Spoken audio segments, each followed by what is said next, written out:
So I got a Corvette. What's that doing back out of the car? Anyway, I put this in 421 to 24. Couldn't not for the life of me figure out what was going on here.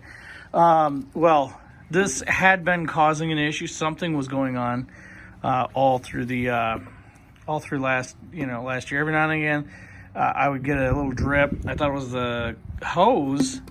Well, got the radiator back out of the car after it purged all the coolant on a little Sunday drive that wanted to go on. I think I found the problem. The tanks separated.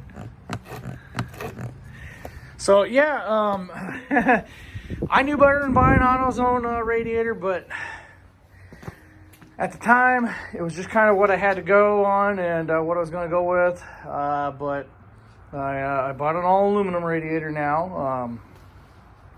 I am going to go see if I have a warranty on this. I'll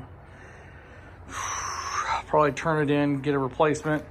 And yeah, it sucks that the warranty doesn't cover, the coolant too, because that was kind of, that sucks. Anyway, yeah, so I got a Corvette, and that's my Corvette, unfortunately, again.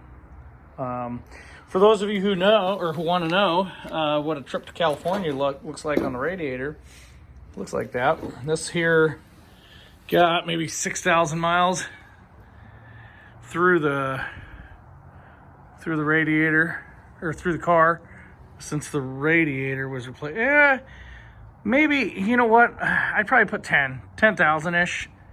That's probably what's going on with this. It's got about 10,000.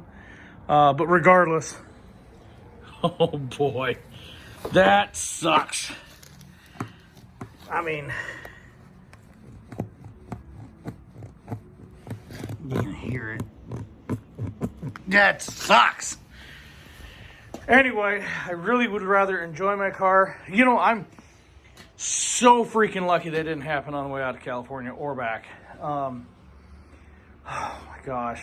It's just, that could have been bad, going across the salt flat and that happening. I mean, I did have the purge valve break on me, but man, that could have been really bad. Anyway, guys, that's what I got. Installing a new radiator right now, obviously, and then we'll fill her back up. Yeah, it is what it is. Have a good one, guys.